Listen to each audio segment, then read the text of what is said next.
Kabanata 1971.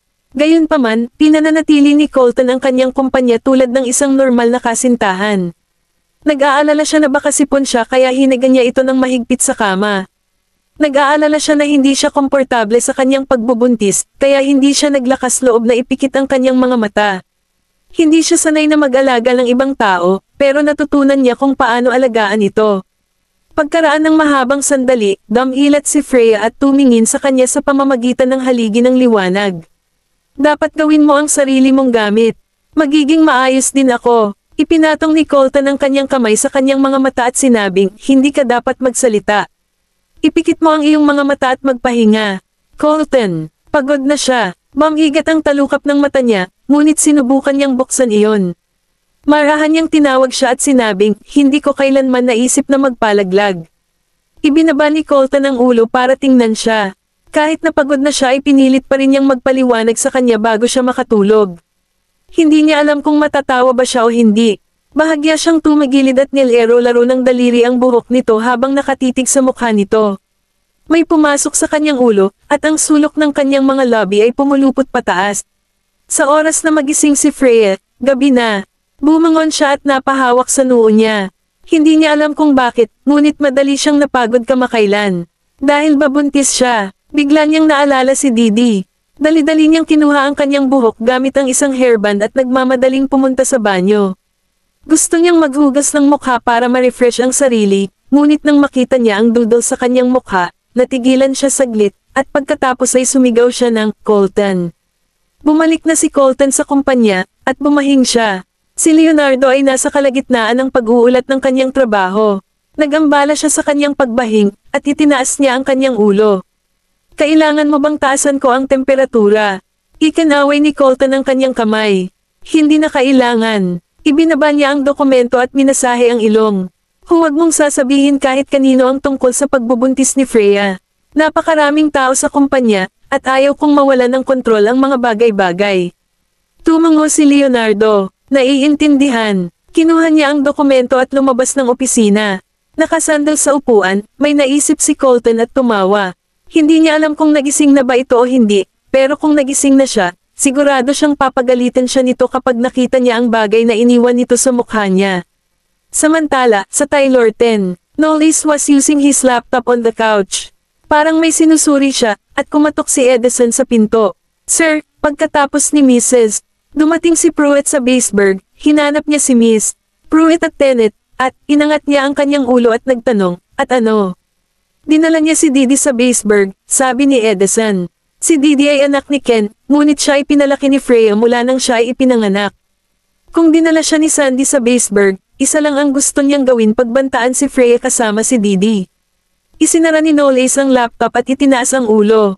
Sa tingin ko hindi pa niya alam na nasa Baseburg ako, tama ba? Umiling si Edison. Hindi alam ng maraming tao na nasa Baseburg ka. Ang alam lang nila ay mahaba ang business trip mo.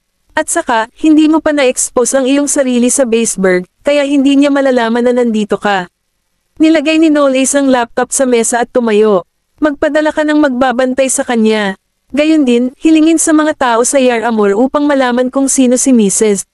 Nakipag-ugnayan si Pruitt kamakailan lamang. May inaalala ka ba? Naramdaman ni Edison na napakaingat ni Knowles, ngunit sigurado siya na hindi ito. Dahil sa takot kay Sandy, binawi ni Knowles ang kanyang mahigpit na manipis na lobby at sinabing, sigurado akong hindi siya pumunta dito para kay Freya. Don't forget, she hates the Knowles and me to the core because of her son's death. 3 taon na ang nakalilipas, alam ng mga Pruitts na ako ay nasa isang relasyon kay Daisy. Inihayag na ni Daisy ang kanyang engagement pero hindi niya sinabi kahit kanino kung sino ang engaged niya. Sa tingin mo ba hindi maghahinala si tita na ako ang engaged ni Daisy? Natigilan si Edison. Ngunit kahit na ganoon, dapat ay na-target niya muna ang mga Knowles kung alam niyang wala ka sa Yar Amor. Kabanata 1972. Gayunpaman, hindi gumawa ng anumang hakbang si Sandy laban sa mga Knowles kahit na dumating si Knowles sa Slakova. Sabi ni Knowles, nandyan kasi ang lolo ko.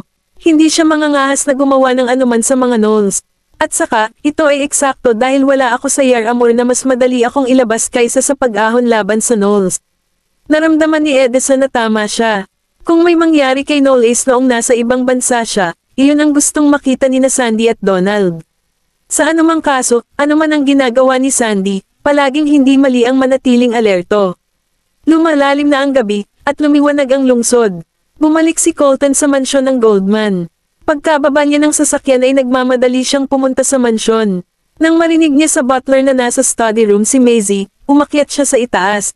Si Maisie ay nakaupo sa likod ng mesa, ginagawa ang kanyang bagong disenyo ng may atensyon. Nang marinig niya ang katok sa pinto, natigilan siya at sinabing, "Pasok." Itinalak ni Colton ang pinto at pumasok sa loob.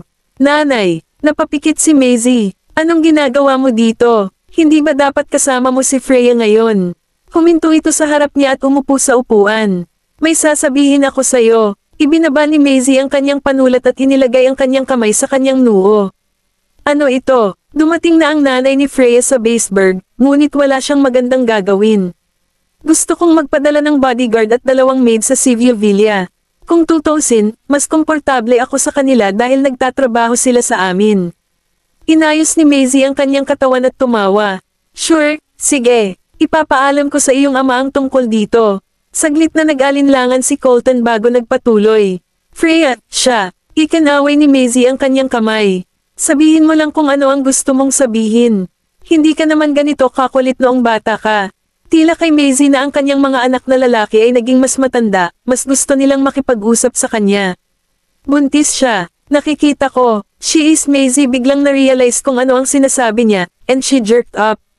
Idiniin niya ang kanyang kamay sa desk at muling nagtanong, "Anong sabi mo?" "Sino ang buntis?" Ipinatong ni Colton ang kanyang kamay sa kanyang noo at sumagot, "Si Freya ito." Ilang mabilis na hakbang ang ginawa ni Maisie palapit sa kanya. "Brat, ikaw." Alam ni Colton na paparusahan siya ng kanyang ina, kaya inihanda niya ang isip para dito. Pagkatapos ng lahat, hindi niya maaaring panatilihing madilim ang lahat ng tuluyan, at malalaman nila ang tungkol sa pagbubuntis ni Freya maaga o huli. Kaya naman, naisip niya na mas mabuting sabihin na niya ito sa kanila ngayon. At saka, iba na ang mga bagay ngayon dahil nasa Baseburg si Sandy. Kung alam ni Maisie ang tungkol sa pagbubuntis ni Freya, baka mas maprotektahan niya ito. Huminga ng malalim si Maisie para pakalmayan ang sarili. "Parang tatay, parang anak. Alam kong medyo maaga pa para magkaroon tayo ng anak, pero gagawin ko lahat ng responsibilidad," seryosong sabi ni Colton. "Syempre, ikaw." Sinundot ni Maisie ang kanyang balikat at mariing sinabi, "Brat, seryosong nagulat ka sa akin sa pagkakataong ito. Pero patatawarin kita dahil pinili mong magtapat sa akin."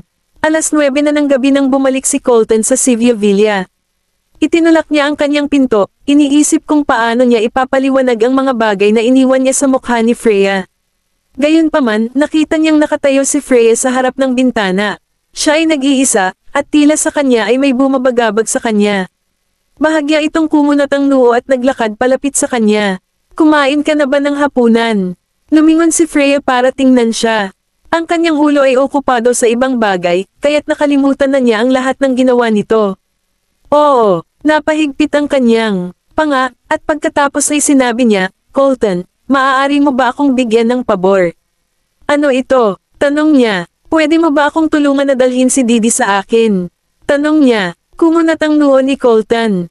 "Anak ng kapatid mo." Tumingin sa kanya si Freya at sinabing, "Hindi siya magsasaya sa aking ina. Hindi maganda ang pakikitungo ng nanay ko sa kanya. 4 na taong gulang pa lang siya, at ayaw kong matulad siya sa akin." Kumpiyansa siya na hindi hahayaan ng kanyang ina na kunin niya si Didi kung pupuntahan niya ito upang harapin ito.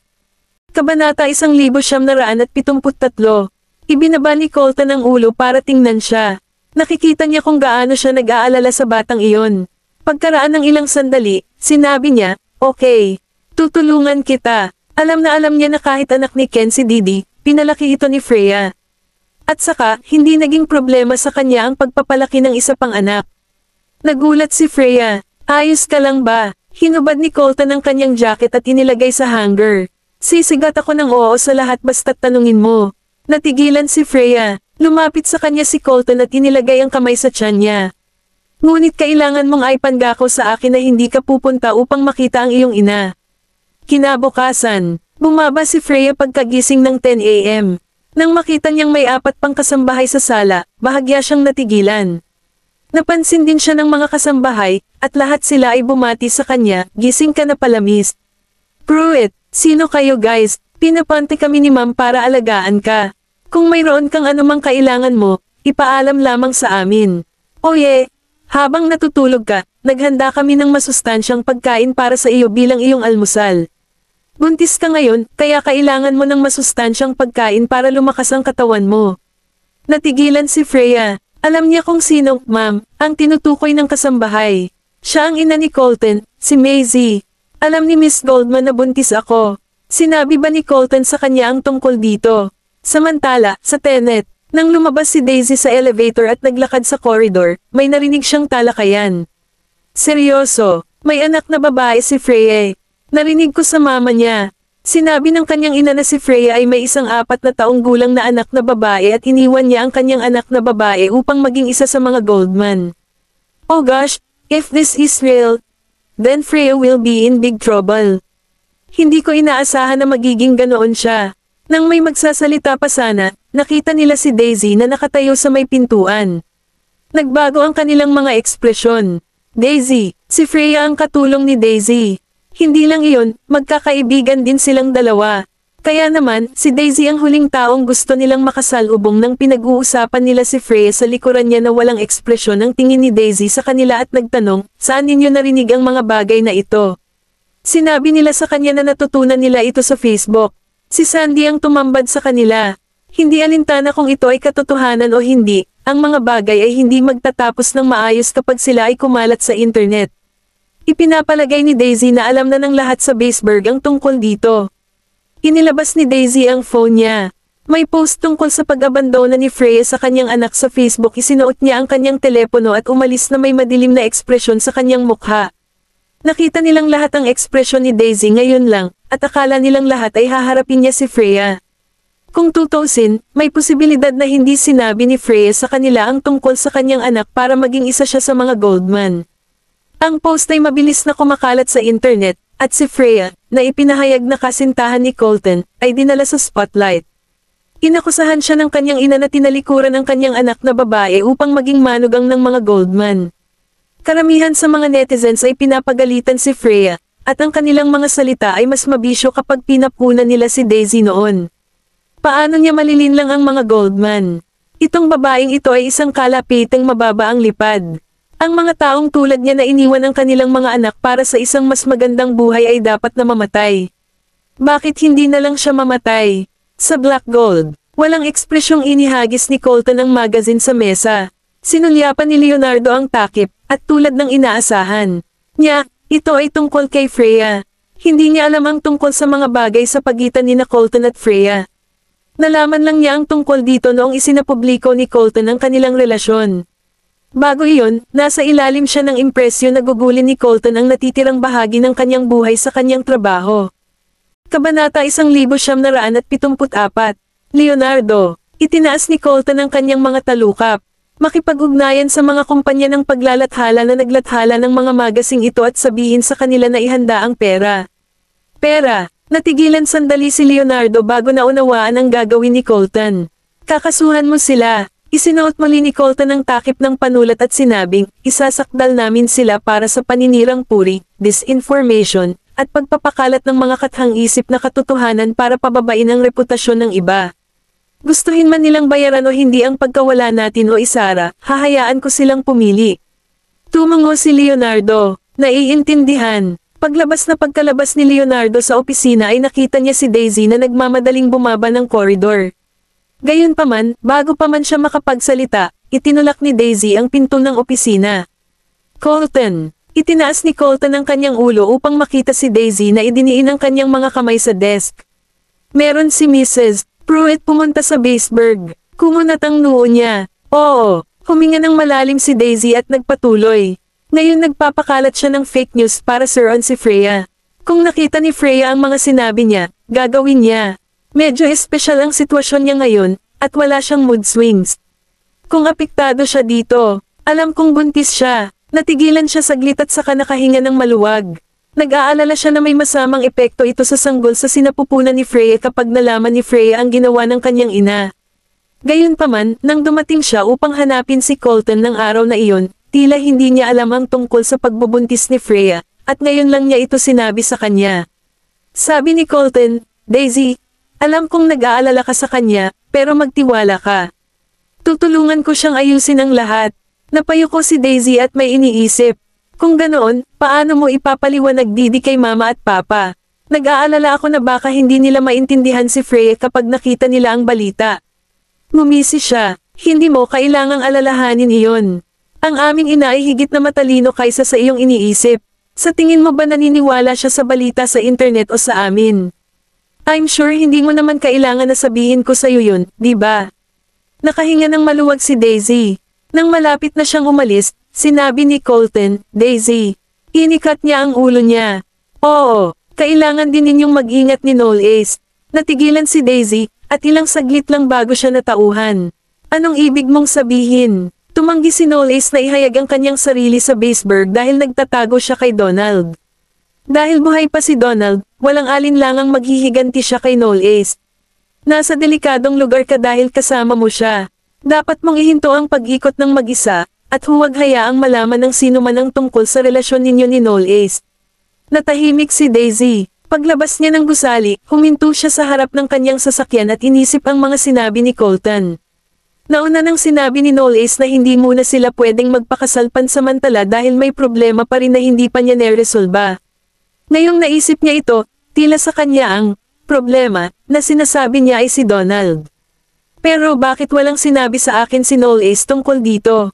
Ayaw niya bang mag-alala ako sa kanya? Kaya pala inilihim niya ang lahat. Sa Express Inn, pinuna at inirereklamo pa rin ni Sandy ang kanyang anak sa harap ng mga reporter. Ang mga reporter at ang mga taong nakapaligid sa pasukan ay hindi maiwasang makiramay sa kanya. Kung tutusin, naglakbay siya ng malayo kasama ang kanyang apo sa ibang bansa upang hanapin ang kanyang anak na babae, na nagtatakwil sa kanyang ina at anak. Biglang nakatanggap ng tawag ang isang reporter. Walang nakakaalam kung ano ang sinabi ng nasa kabilang linya, ngunit nagbago ang mukha ng reporter, at sinabi niya, Oo, sir. Aalis na tayo. Natarante ang iba pang mga reporter. Marami pang ibang reporter ang nakatanggap ng parehong tawag sa telepono. Isinara nilang lahat ang kanilang mga kamera at umalis ng walang pag-aalinlangan. Nang makita ni Sandy na nakaalis na ang lahat ng mga reporter at wala nang laman ang bulwagan, lumubog ang mukha niya. Kabanata 1975. Malabong na narinig ni Sandy ang pag-uusap nila tungkol sa mga Goldman. Parang minaliit ko yung babaeng yon. Bumalik si Sandy sa kanyang kwarto. Nang makita niyang nakaupo si Didi na nanginginig ang buong katawan sa sulok, napahagulgol siya sa galit. Paano ka magiging inutil? Dinala kita dito, pero wala kang magagawa. Dapat ay namatay ka sa sinapupunan ng iyong ina noon. Ibinaba ni Didi ang ulo at humagulgol. Lumapit si Sandy sa kanya at hinayla siya patayo sa sahig. Lumiit siya at umiyak, Lola, magiging mabuting babae ako. Sinipa siya ni Sandy sa sulok at sumigaw, Stop crying. Ang alam mo lang umiiyak. Nahulog si Didi sa sahig. Tumama ang likod niya sa mesa, natamba ang baso ng tubig sa ibabaw ng mesa at naging sanhi ng pagtapon ng tubig sa tasa sa mesa. Ang tasa ay nahulog sa kanyang noo, at ang ilang tubig ay nabasa ang kanyang buhok. Maya-maya ay may lumabas na pula na bukol sa kanyang noo. Basang-basa ang kanyang mga pisngi, at mapatla ang kanyang mukha. Humihikbi siya ng mahina, at nanginginig ang katawan niya. Akmang sasampalin na naman siya ni Sandy, tumunog ang bell. Pinilit ni Sandy ang kanyang dila at hinayla si Didi pabalik sa kwarto. Itinali niya siya, naglagay ng busol sa kanyang bibig, at itinulak siya sa aparador. Bago isara ang pinto, binalaan siya nito. Mas mabuting manahimik ka na lang. Bubugbugin kita kahit kay titing na ingay. Isinara niya ang aparador at saka tumungo para sagutin ang pinto. Natigilan siya nang makita ang grupo ng mga bodyguard sa labas ng pinto. Sino ka? Ang mga bodyguard ay umatras sa gilid upang bigyang daan si Colton. Tumayo siya sa harap ng pinto at nagtanong, nasaan si Didi? Hindi inaasahan ni Sandy na pupunta siya para kay Didi. Ito siguro ang ideya ng asong iyon.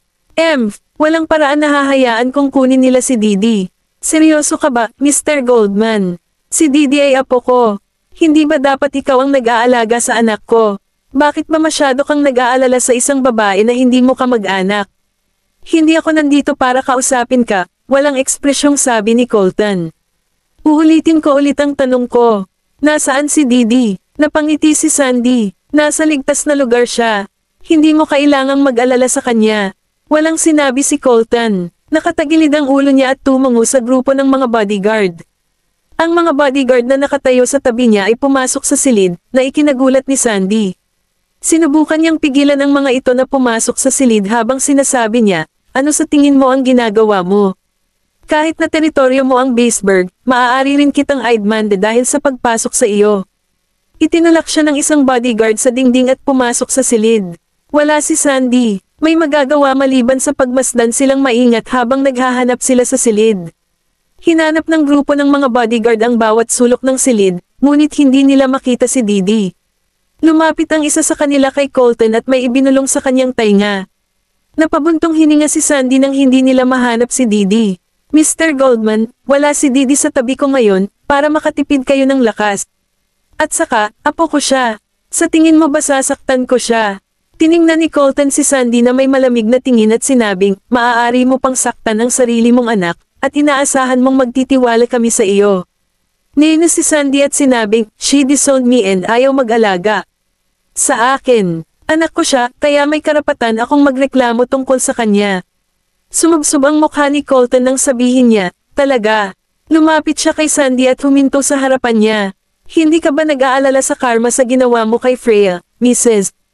Pruitt? Karma, sabi ni Sandy, na nagtaas ng boses, patay na ang anak ko, pero bakit hindi nakuha ng Knowles at Knowles ang nararapat sa kanila? Kung may karma sa mundong ito, dapat pagbayaran muna ni Knowles ang buhay ng anak ko. Isang malamig na ngiti ang pinakawalan ni Colton. Nararapat na mamatay si Ken, at ikaw din. Namutla ang mukha ni Sandy, at nanginginig ang buong katawan dahil sa galit. Mr. Goldman, iminumungkahi ko na huwag ka na rito. Ang alitan sa pagitan namin ng Knowles ay hindi isang bagay na maaari mong panghimasukan. Kabanata 1976. Wala akong pakialam kahit na mamagitan. He scoffed and then added at the end, ngunit si Freya ay isa sa mga miyembro ng Goldmans ngayon, at wala ka sa posisyon na makialam sa kanyang mga gawain. Kung maglakas loob kang gawin ito muli at patuloy na lituhin ang publiko, huwag mo akong sisihin sa hindi pagpapaalala sa iyo. Kung tutusin, kahit ang pundasyon ng Reeses, isang pamilya na nakaupo sa itaas mo, ay maaaring mayayanig at ibagsak ng mga Goldman, pabayaan ang iyong pamilya.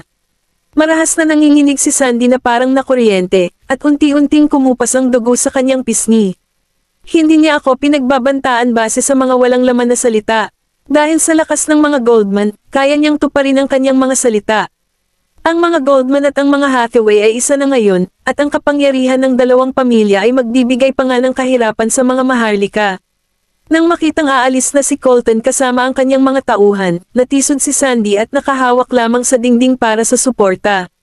Palihim siyang nagngangalit, damit, talagang malakas ang backer ng asong iyon. Gayunpaman, bagamat hindi ko kayang takutin ang mga Goldman, hanggat kasama ko pa si Didi, ang bitch na iyon ay hindi maglalakas loob na suwayan ako. Sa parking lot, sumakay si Colton sa kotse at tinanong ang bodyguard na nakaupo sa front passenger seat, wala ba talaga ang bata sa kwarto? Ang ulat ng bodyguard, wala talaga siya. Wala man lang akong nakitang sapatos o damit ng mga bata. Mukhang kalmado ang ekspresyon ni Colton ngunit unti-unting lumabo. Gayunpaman, ang bodyguard ay tumigil ng ilang segundo at nagpatuloy. May isang basong-baso sa paanan ng mesa, may mga mantsa ng tubig sa baso, at mayroong isang pool ng tubig sa mesa, ngunit walang masyadong maraming mantsa sa lupa. Ito ay nangangahulugan na kung ang tasa ay aksidenteng natamba, dapat may mga marka sa lupa. Kahit na pinunasan ang sahig kanina, kahit sino ay pupulat ng basong-baso. Ano pa, ang mesa ay dapat na nataman ng isang malaking puwersa. Kung hindi siya nagpapansinan, nataman na niya ang sulok ng mesa. Ang puwersa ay hindi sapat na malakas upang matamba ang baso, hindi ba? Biglang nagtaas ng tingin si Colton. Hindi, dapat nasa kwarto pa rin ang bata. Base sa ugali ni Sandy, dahil kailangan niya si Didi para takutin si Freya, wala siyang dahilan para mawala si Didi sa kanyang paningin. Nagulat ang bodyguard, baka naman tinatago niya siya. Ngunit saan niya itatago ang bata? At kung itinago nga niya, bakit hindi gumawa ng ingay ang bata? Walang pakialam na sinabi ni Colton, magpadala ng ibang lalaki para lihim na bantayan ang buong hotel. Kung mayroon mang galaw, anuman ang mangyari, kunin mo ang bata at lumayo ka. Dahil ayaw niyang ibigay ang bata, kukunin na lang namin siya. Tumango ang bodyguard. Oo, kukontaken ko sila ngayon. Sa loob ng isang araw, naalis ang lahat ng balita tungkol kay Freya sa listahan ng trending sa internet. Hindi mahirap para sa isa na hulaan ang puwersa sa likod ng insidenteng ito, alam ng lahat na ito ang mga Goldman. Sa pagsasalita tungkol dyan, ang opisyal na website at mga social media account ng Black Gold ay naglabas ng isang abiso sa mga kumpanya ng pag-publish at sinabi sa kanila na sila ay magdedemanda sa kanila para sa pagkalat ng mga chismis at paninirang puri. Nagkataon, sapat na ang mga aksyon ng Goldmans upang in-neutralize ang balita na nagsasabing inabandona ni Freya ang kanyang anak na babae at patunayan na mali ang publiko. Pagkatapos ng lahat, ang mga Goldman ay isang kilalang pamilya sa Baseburg. Kung talagang nagkaroon ng anak na babae si Freya sa ibang lalaki at pinabayaan ang sanggol upang makakuha ng kapangyarihan at kayamanan, tinatayang hindi siya papayagan ng mga Goldman sa pamilya. Kung may kakayahan siyang makuha ang mga Goldman na linawin ang bagay sa kanyang ngalan at direktang idmanda ang iilang malas na publisher, napakataas ng posibilidad na ito ay isang bulong-bulungan. Sa oras na iyon, nanatili si Daisy kasama si Freya sa Sivio Villa. Nagbabalat ng mansana si Freya, hindi ko masyadong pinapansin ang bagay na iyon, kaya hindi mo kailangang mag-alala tungkol sa akin. Dinampot ni Daisy ang una ng sopa at inilagay sa kanyang mga hita. Nahawakan na ni Colton para sa iyo. Dapat kang manatili sa bahay at alagaan ang iyong sarili sa panahong ito. Hindi mo kailangang mag-alala tungkol sa iba pa. Huminto si Freya ng ilang segundo, at kumikibot ang kanyang mga pilikmata. Ngunit kasama niya si Didi ngayon, kaya paano ako makakasiguro? Kabanata 1977. Hinawakan ni Daisy ang likod ng kamay ni Freya. Kailangan mong magtiwala kay Colton. Siguradong malulutas niya ang bagay na ito. Para naman kay Didi, alam kong inosenteng bata rin siya, at hindi basta-basta uupo si Colton at manunood habang namamatay siya. Ngumiti si Freya. Naghintay ng ilang sandali si Daisy bago umalis. Lumabas siya ng courtyard, at isang pamilyar na sasakyan ang nakaparada sa tabi ng kalsada sa labas ng courtyard. Dahan-daang bumaba ang bintana sa likuran, at ang nasa sasakyan ay si Noel Ace. Naaninag ang liwanag sa salamin, at nakasuot siya ng puting kamiseta, na sinamahan pa ng kanyang walang katulad na anyo. Huminto si Daisy sa harap ng sasakyan. Paano mo nalamang nandito ako? Hindi niya sinabi kay Noel Ace na nasa Freya siya. Isang matamis na ngiti ang ibinigay ni Noel Ace. Akala ko makikita mo ang balita, at mula sa nalalaman ko tungkol sa iyo, narito ka. Binuksan ni Daisy ang pinto, sumakay sa kotse, at ulong, mayroon ka bang hindi alam tungkol sa akin? Hinaplos ni Noel Ace ang kanyang buhok. Maaari ka ring matuto ng higit pa tungkol sa akin. Speaking of understanding, wala talaga siyang alam tungkol kay Noel Ace. Mahusay si Noel Ace, na para bang wala siyang mga kapintasan, at dahil dito, hindi siya nakakakita sa kanya. Marahil ay dahil sa napakahusay niyang itinago ang mga ito, o baka gusto lang niyang ipakita sa kanya ang best side niya at gusto lang niyang makita ang side niya na iyon. At ang masama, ang pangit, lahat ng iyon ay nakahiwalay sa kanya. Nakatutok ang tingin ni Noel Ace sa kanyang side profile. Galit ka ba? Umiling siya. May tinatago ka sa akin. Tinitigan siya nito, pinaikit ang mga mata, at hindi itinanggi. Ako nga, natigilan si Daisy. Ang bilis mo talagang umamin. Kinalikot ni Noel Ace ang dulo ng kanyang buhok gamit ang kanyang mga daliri at nagbigay ng buntis na ngiti. Dahil iyon ang katotohanan, at hindi ako magsisinungaling sa iyo. Sa sandaling lumabas ang mga salitang ito sa kanyang bibig, nangangahulugan ito na tiyak na nalaman niya ang tungkol sa isang bagay. Kaya walang kabuluhan kung patuloy kong itatanggi ito.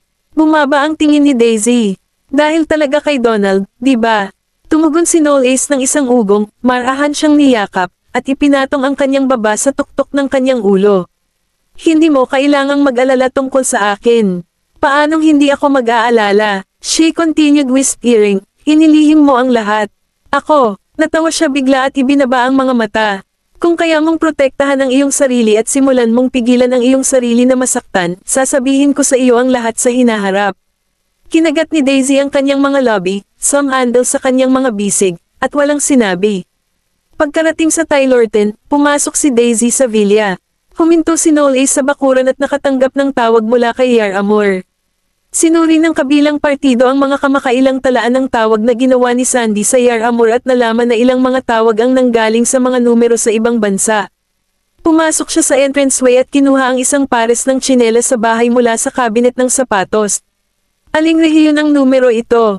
Iniulat ng kabilang partido, nagsisimula ang numero sa dagdag 75.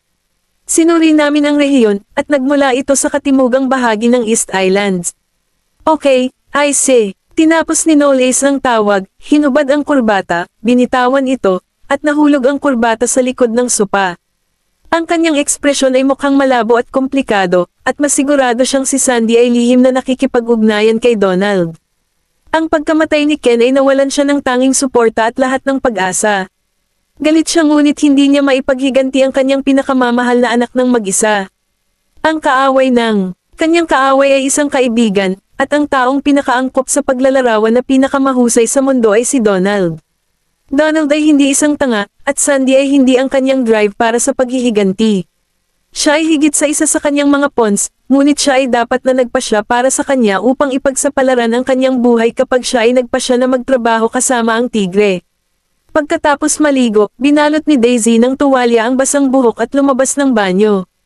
Nang huminto siya sa counter para maghanap ng hairdryer, aksidente niyang natamba ang singsing na nakatali sa silver necklace sa mesa.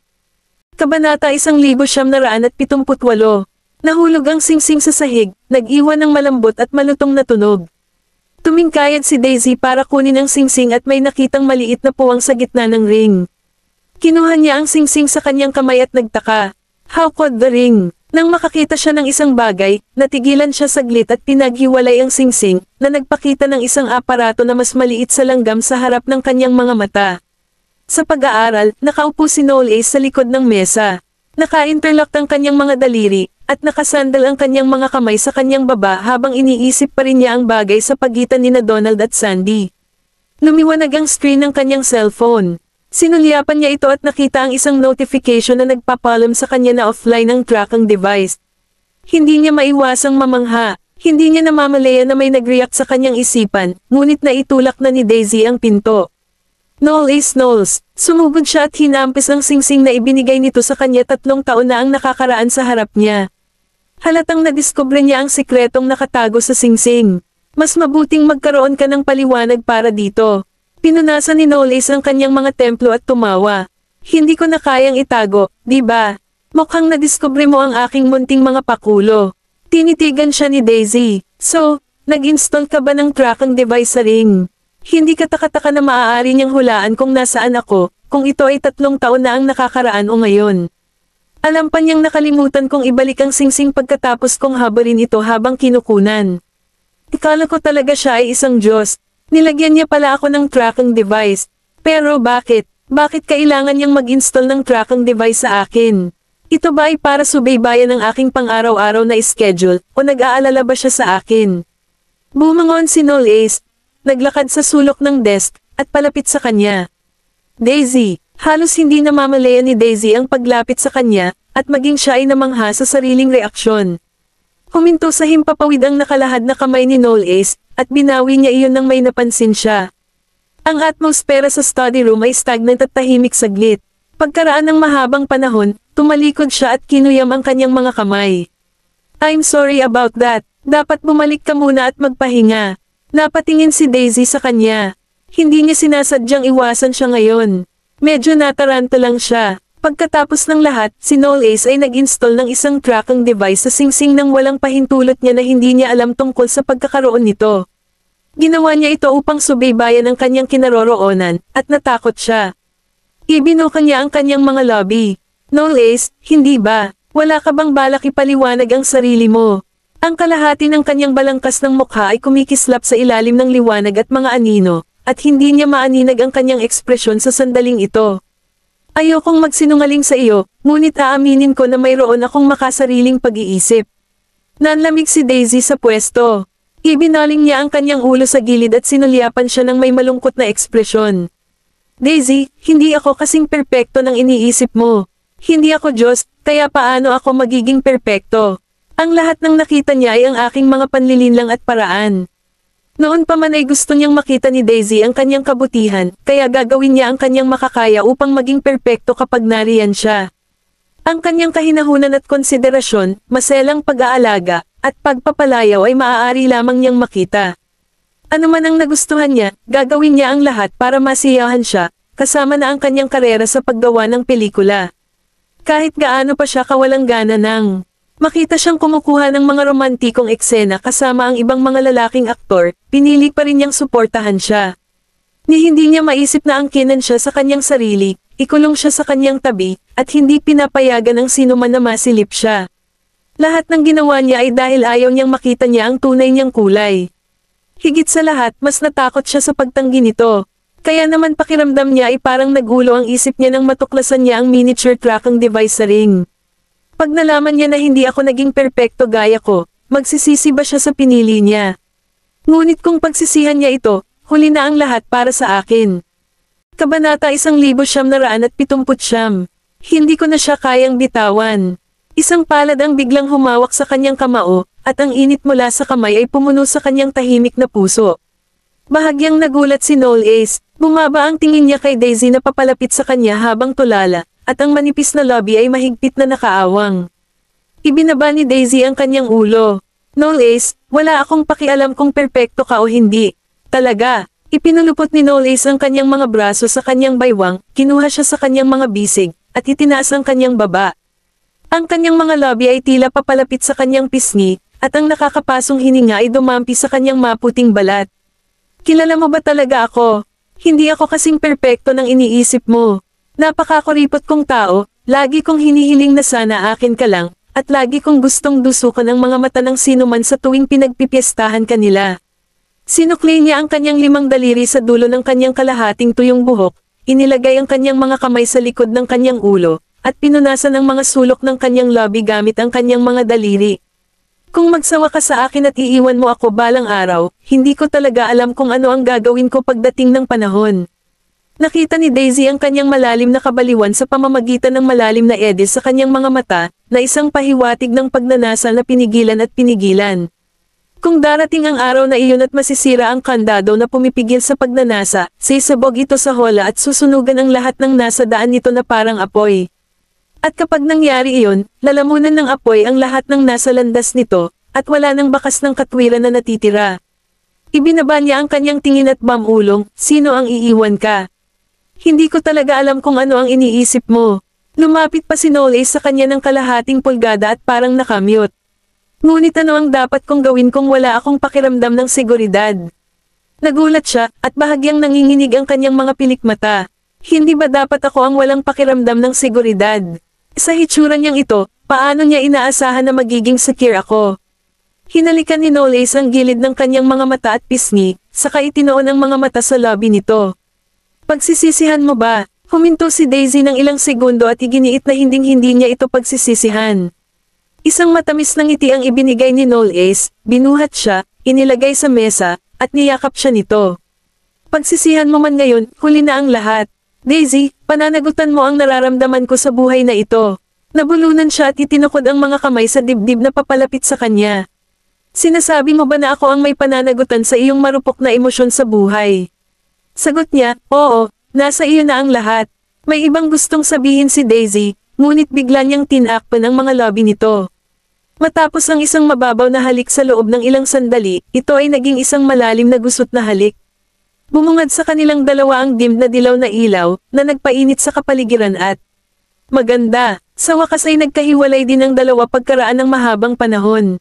Mukhang maislan at namula ang pisngi ni Daisy. Kinagat niya ang kanyang mga labi at bamulong, manhid ito kapag nagpatuloy ito. Ngumisi siya. Kung hindi mo ito matanggap, ano ang dapat kong gawin kapag gusto nating magkaanak? Ang pagtaas sa paksa ay nagpapataas ng temperatura sa kanyang ulo. Inilayo niya ang kanyang mukha at nag-aalangga na sinabi, iyan. Hindi pa ito ang oras. Bigla siyang binuhat ni Noel Ace, at natarante siya, only to see him chuckle. Kailangan mong masanay sa huli. Tinamaan siya ni Daisy, at parang cotton swab ang mga sampal na damapo sa kanyang katawan. Ikaw, hindi ko pa tapos i-assess ang krimen mo. Hindi ka na mapapatawad ng ganito kadali sa pagkakataong ito. Lumabas siya ng study. Pagkatapos ay bumalik tayo sa silid kung saan maaari mong dahan-dahan ang mga bagay habang tinatasa mo ang aking krimen. Pagbalik sa kwarto, inihiga niya si Daisy sa kama. Napapikit siya ng may kaba, at maya-maya, narinig niya ang namamaos nitong pagtawa. Hindi mo ba susuriin ang kasalanan ko? Binuksan niya ang kanyang mga mata at nahihiyang umiwas ng tingin. Ang posisyon na kinalalagyan mo, paano? Paano mo inaasahan na tasahin ko ito? Tumalikod ito at nakipagpalat sa kanya. Pagkatapos ay ipinatong niya ang kanyang ulo sa isang kamay, mukhang sobrang matamlay habang nakatitig sa kanya. Maaari kang magsimula ngayon. Ikaw. Ang pisngi ni Daisy ay nasa bingit ng apoy, at napaupo siya bigla. Dito muna ako titigil, nang maramdamang may nakaupo siya, nanigas ang buong katawan niya. Knowles, ikaw. Kinaladkad siya ni Knowles sa kanyang mga bisig, hinawakan siya, at tumawa. Sinabi ko sa iyong huwag kang gumalaw, ngunit patuloy kang gumagalaw. Hindi ko ginawa, halatang ikaw. Napatingin si Knowles sa babaeng nasa braso niya. Kung hindi ka matutulog ngayon, hindi ko magagarantiya na mapipigil ko pa ito. Kabanata 1980. Itinikom ni Daisy ang kanyang bibig, masunurin na humiga sa kanyang dibdib, at sinubukang makatulog. Gamulong si Knowles at niyakap siya. Ang isang makapal na patong ng kobrekama ay ikinapit sa pagitan ng kanyang baywang at ng kanyang ibabang bahagi ng tiyan upang pigilan ang mga ito sa paghagod sa isa't isa. Kinamumuhian niya ang pagsuyo sa kanya ng mga trick para makasama siya. Ang gusto niya ay ang kanyang kompletong pagpayag. Kasabay nito, sa Comfort Inn. Dahil maagang binisita siya ni Colton ngayon, hindi naglakas loob si Sandy na pabayaan siya. Inimpake ni Sandy ang kanyang bagahe at binuksan ang aparador dahil hating gabi na. Isang buong araw na nakakulong si Didi sa aparador nang hindi nakakakuha ng anumang pagkain o isang patak ng tubig.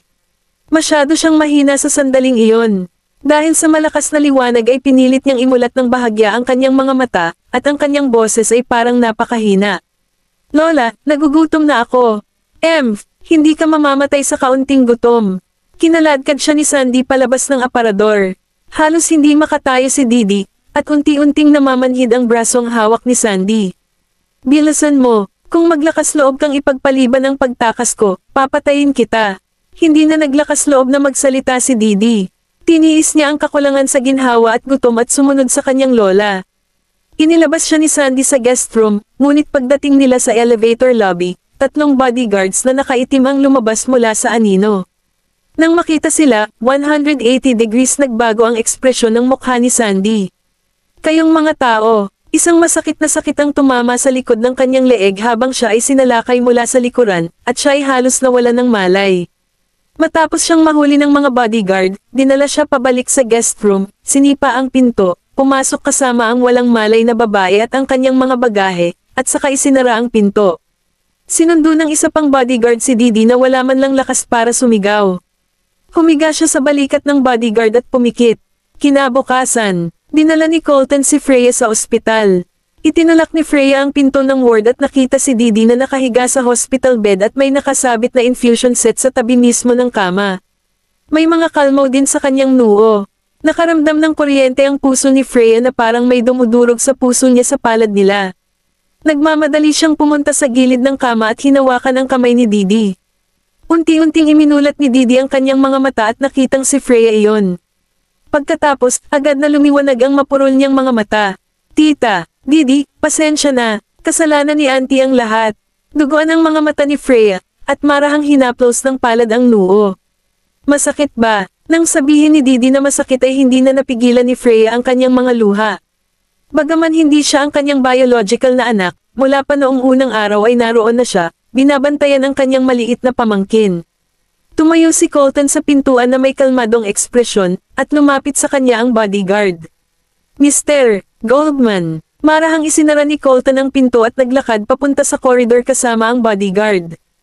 Anong sabi ng doktor? Isang araw at isang gabing nagugutom ang batang ito, at hindi man lang siya pinayagang uminom. Kinailangan nilang bigyan siya ng ilang bote ng nutrient solution upang matugunan ang kanyang mga pangangailangan sa nutrisyon at gutom. At bukod sa kalmaw sa kanyang noo, may malaking pasa sa kanyang likod. Malubha itong namamaga. Pagkatapos ng kanyang ulat sa pisikal na kondisyon ni Didi, nagpatuloy siya. Ang sitwasyon na nakita ko kahapon ay tila sanhi ng bata, na itinulak sa mesa ng isang brutal na malupit na puwersa. Tinatayang nakamove on ang babae sa dalaga. Nanlalabo ang mga mata ni Colton. Ipunan mo ang ebidensya at ang pag-amin ng bata. Iyan ay higit pa sa sapat. Tumango ang bodyguard. Naiintindihan. Bumalik si Colton sa ward. Lumingon sa kanya si Freya, at lumuluha pa rin ang mga mata nito. May sinabi siya kay Didik, saka tumayo at naglakad papunta sa kanya. Sinaktan siya, sinabi na rin sa kanya ni Didi ang lahat. Kumunat ang noo ni Colton. Iwan mo na sa akin ito. Naramdaman ni Freya ang matinding iritasyon sa kanyang ilong at huminga ng malalim. Hindi ko maintindihan kung bakit niya kami kinasusuklaman dahil lang sa mga babae kami. Freya Pruitt, tinawag niya ito sa buo nitong pangalan, ngunit napakalambot ng boses nito. Wala kang ginawang masama. Tayong mga tao ay hindi maaaring pumili ng sarili nating pamilya at kasarian mula sa kapanganakan, kaya hindi natin kailangang maghanap ng mga problema sa ating sarili. Huwag ka nang mag-alala tungkol sa mga isyong ito. Ibinaba ni Freya ang kanyang tingin. Pasensya na.